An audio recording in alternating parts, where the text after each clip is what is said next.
السلام عليكم ورحمة الله وبركاته.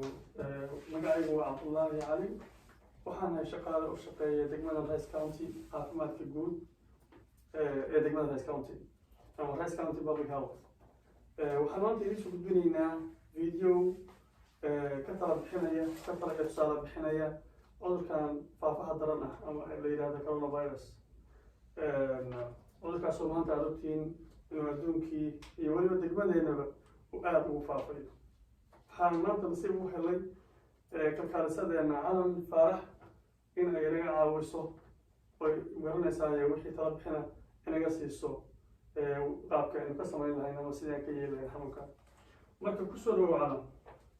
السلام عليكم ورحمة الله وبركاته. مقعي وعالم maanta waxaan rabnaa inaan idin kala hadalno sidii nafteena iyo communitygeena u badbaadin lahayn iyo meelayooga noo dhow ee tuuladeena u dhow ee lagu baarayo iyo ruuxa sidoo isku karantiili lahaa ama hadduu uu shaqada ku laabto ama bulshada ku laabanayo uu xanuunka ku dhacay sidii uu markaa uga taxadari lahaa.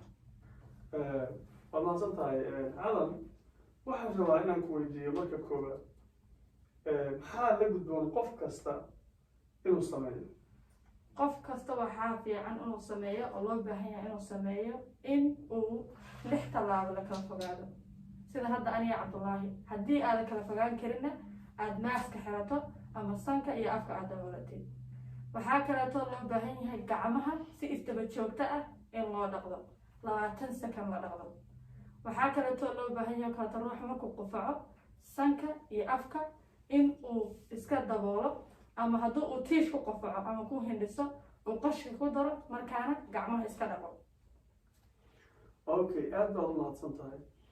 waxaan rabaa inaan ku weydiiyo anigu haddii aan xanuunsanayn laakiin qof xanuunsan oo gurigayga joogo xanuunka aan garanaynin uu qofkan xanuunsan yahay maxaa nala gudboon? ruuxa waxaa laga fiirinayaa calaamadaha coronavirus ama COVID-19 lagu garto. calaamadahaasoo ah qandho, qofac, cuno xanuun, madax xanuun, murqaha ruuxa xanuunaya, naqaska ruuxa ku dhagaya, dhadhanka iyo urka ka tagaya. calaamadahaasa laga fiirinayaa ruuxa.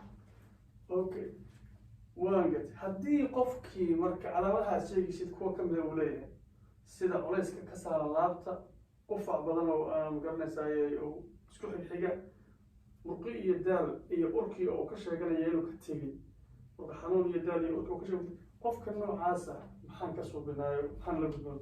ruuxa waxaa loo baahan yahay isla markaa inuu dhakhtarkiisa waco hadduu shaqeeyana uu shaqadiisa waco. waxaa loo baahan yahay kaleeto inuu ballan samaysto si loo baaro.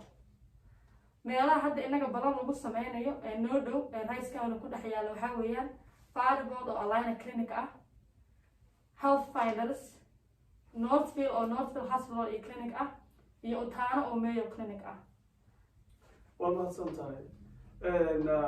qofkii haddii xanuunkii laga soo helo oo la yidhaahdo waxaad qabtaa xanuunkii faafaha daran ahaa maxaa laga soo binaya qofkaas? horta waxaa loo baahan yahay ruuxa markii lasoo qaado test laga soo qaado la baaro isla markaa inuu bulshada ku darmanin oo guriga ku laabto oo iskarantiilo.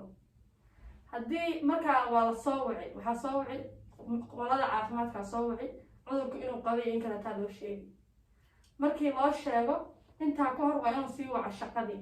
markii haddii la dhaho cudurkii waad qabtaa sidii iskarantiilka ahayd waa inuu karantiilaado oo xaafadda meel gaar ah loo sameeyo. waxaa kaleeto oo la sameyn maacuunta meesha weelka cuntada ku cunayo qaadada cunto ka cunayo oo gaar baa looga dhigay dadka kaleeto lama isticmaalayaan. waxaa laga yaabaa dadka qaar inaga inay ama 2 musqulood ay leeyihiin ama 1 musqul ay leeyihiin. haddii 2 musqulood reerka leeyahay ruuxa xanuunsan 1 musqul baa loo deynayaa oo halkaa musqul asaga ha isticmaalo ha loo nadiifiyo intii gloves laga xidho. haddii kasoo qaad dacala ayna dhici karin oo 1 musqul reerku isla leeyihiin halkaa musqul waxaa la sameynayaa ruuxa markuu galo maaragtay intuu xeer kasoo baxo 6 feet ka fogaado musqushii galo waa in aad loo nadiifiyo oo bleach lagu nadiifiyo ama waxyaalaha kaleto lagu nadiifiyo. meelayooga albaabka ee lasla taabto ama meelaha heerka ay cuntada ku cunaan waxyaalaha la fadhiisto waa in mar kasta si taxadar ah ama si aad ah loo nadiifiyo oo bleach lagu nadiifiyo. aad baad umahadsan tahay. macnaha waad garanaysaa maacuuntiisii iyo alaabtii qofku uu isticmaalahayay yaan loo dhawaanin baa la yidhi. sidoo kale mar haddii taa la yidhi kolley telefoonka qofku uu isticmaalahayana lama isticmaali doono, dadka kale telefoonkiisana ma isticmaali doono. marka karantiilka waa khayr nasiyo wax fiican bay inooga sheegtay. waxaan ku rabaa inaan horay kuusii weydiiyo, haddii qofkii uu xanuunkii ka soo raystay asise uu weli qufac iyo wax leeyahay, muddadii uu dhakhtarku u sheegay inuu guriga joogana la gaadhay, maxaa nala gudboon, muxuu qofkaas la gudboon inuu sameeyo? ruuxaas wuxuu sameynaya horta waxaa la rabaa 10 beri oo xaafadda joogay uuna waxba dareemeynin, ama 3 beri oo uuna kiniinka qalajabiyaha oona isticmaalin hadday jiraan, laakiin uu weli oo ma aragtay wixii kusii yara harharay, waa inuu dhakhtarkiisi waco, markaa kabacdiina uu shaqadiisa waco uu u sheego xaaladiisa iyo suu dareemayo. macnaha waad garateen, waxay inoo sheegtay caalam qofku markuu 10 beri joogo, 3 beri u dambeysay hadduu qofkii uusan lahayn qandhadii iyo xanuunadii uusan lahayn, dhakhtarkiisana wuu u sheegayaa, shaqadiisa iyo supervisorkana wuu u sheegayaa, kadib waxay kula taliyaan ayuu raacaya. waad mahadsan tahay caalam. haddii qofkii marka iyada ahayd way noqotay inuu kusoo laabto shaqadii oo qoladii shaqadiisii waqtigiisi la gaaray oo xanuunkii uu si fiican uga bogsooday, sida aynu isla ognahayna bulshadeenu ay tahay bulsho iscaawisa, oo shaqada dadku waa darto gaariga way isla raacaan. maxaad nagaga caawin kartaa, maxaan ka yeelaa dadka gawaarida isla raacahaya iyo hadhow shaqada markuu ku laabto qofkii maxaa la rabaa inuu sameeyo si guud?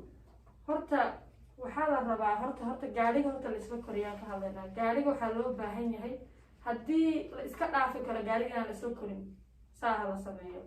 haddii la calaal kasoo qaado una lagama maarmi hadduu noqdo oo laga maarmi karin, waxaa la sameynayaa inta ugu yar gaariga ha la korto.